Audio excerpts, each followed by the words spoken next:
Shadow of Truth with your host Dave Kranzler from investmentresearchdynamics.com. My name is Rory Hall, and I'm with thedailycoin.org. Today is Friday, February the 27th, 2015, and today we are going to cover the further deterioration of our economy, some recent comments by Alan Greenspan, and we're going to take a look at the gold and silver markets.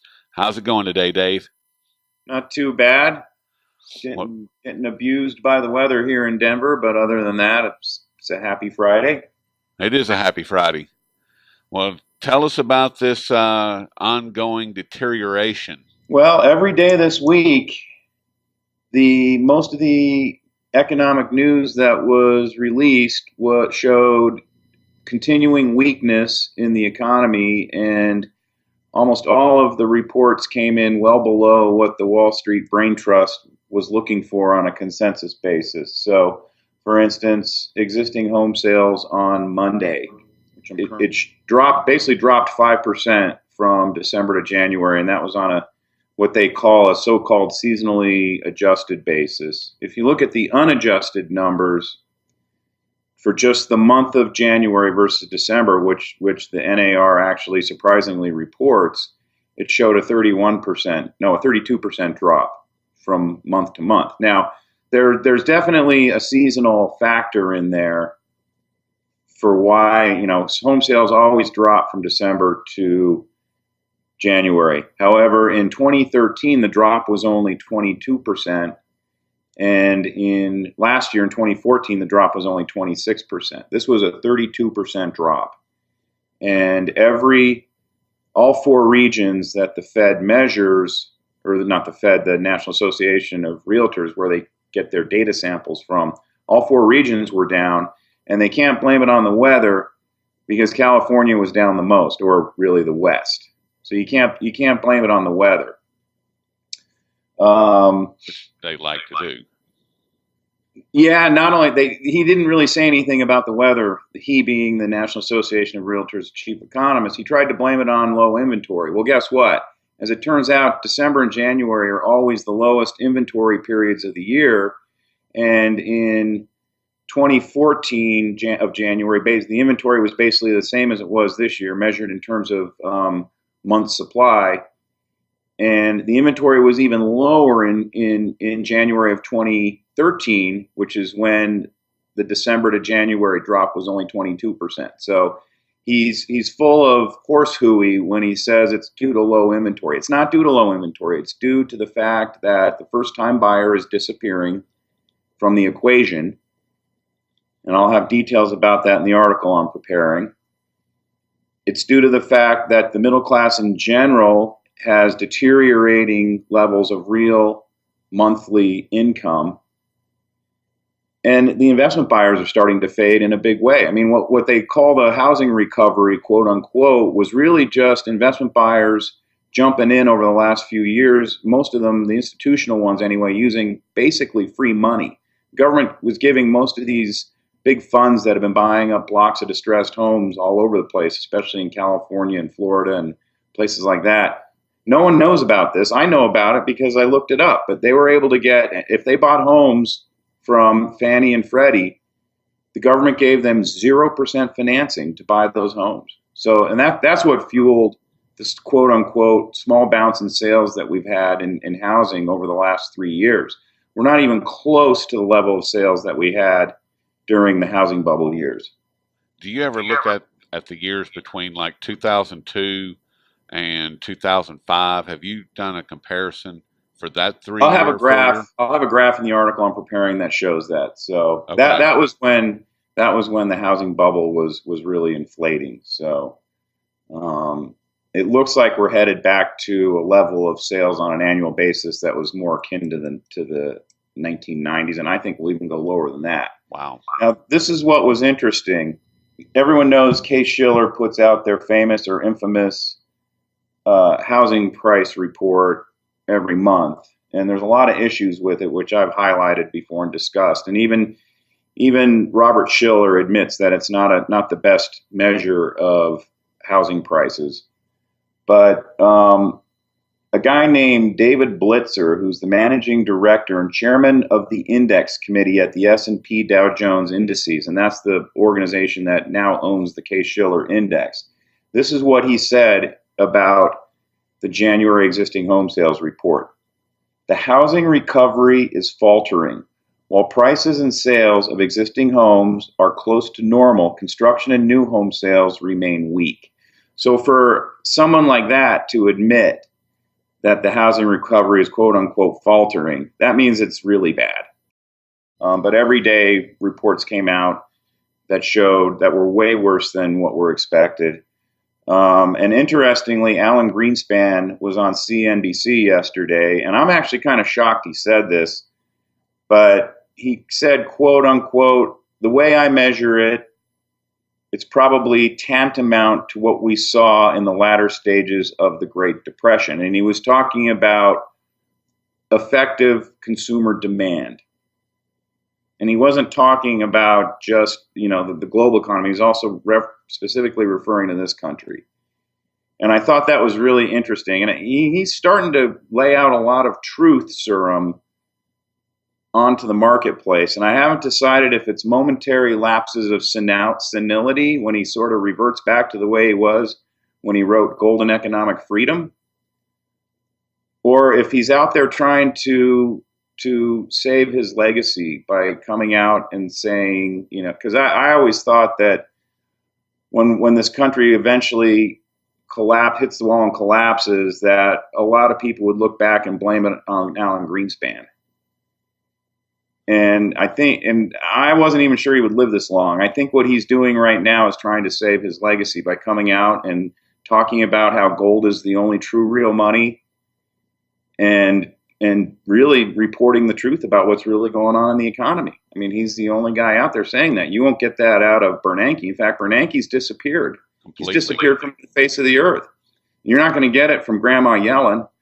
You're certainly not going to get it from the White House.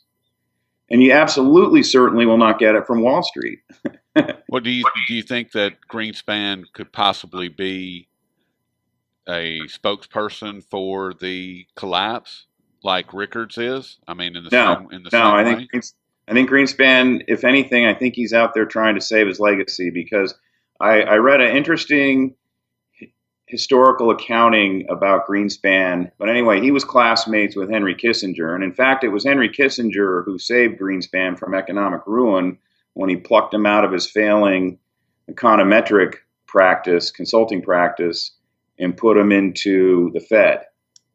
And that's really how Alan Greenspan got his start. But someone had interviewed, I forget who wrote the article. I read it several years ago. The guy interviewed Kissinger, and Kissinger said, yeah, Greenspan was probably one of the brightest guys there, but he was always intent on proving how smart he was.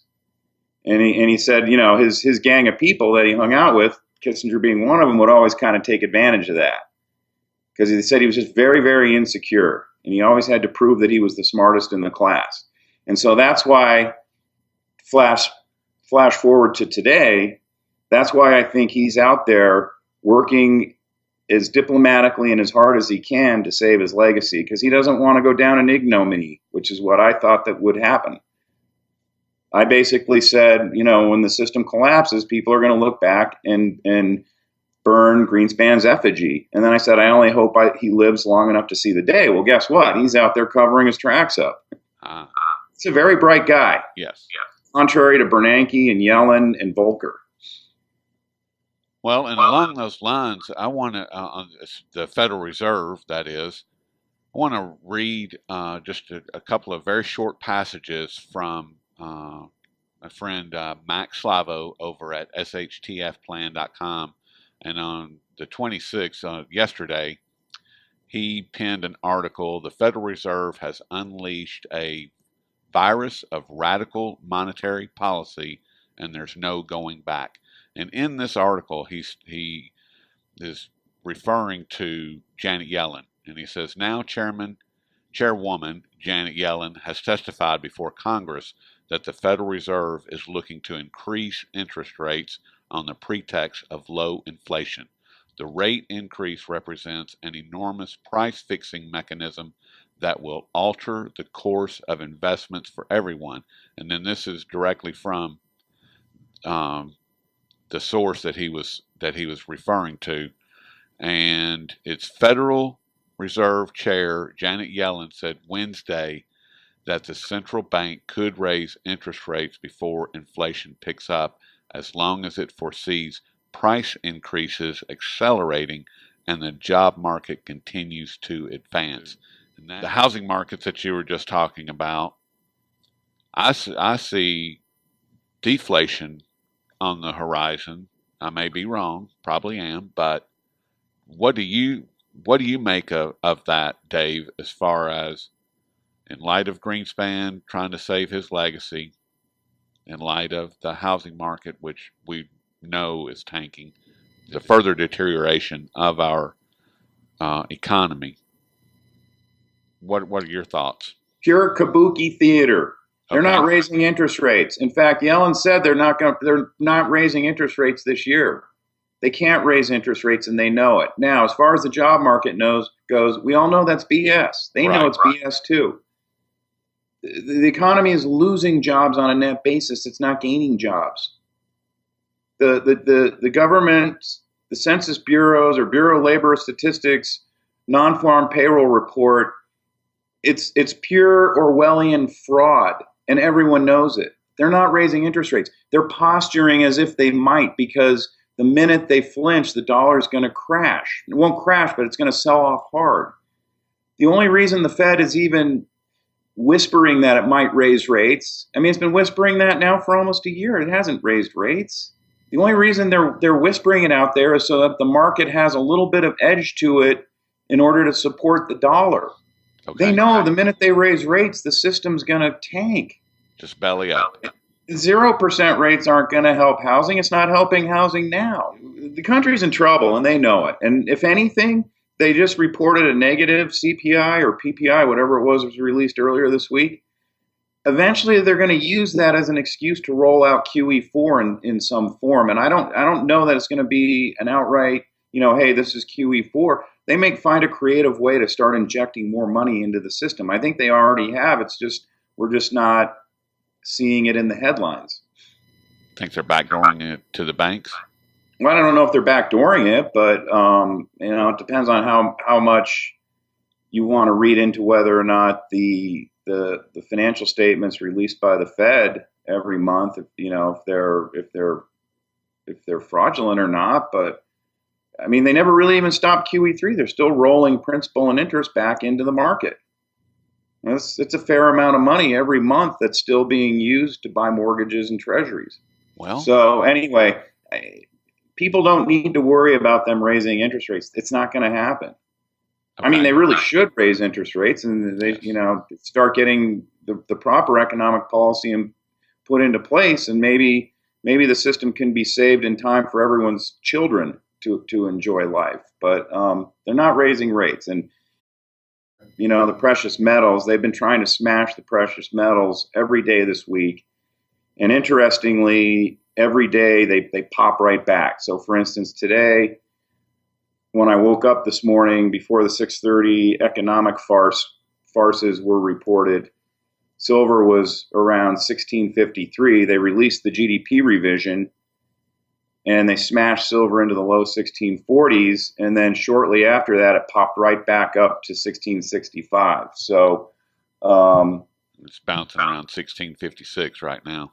Yeah, and so the point that I just want to make there is, and it's not there's not really, actually the futures right now are 1660.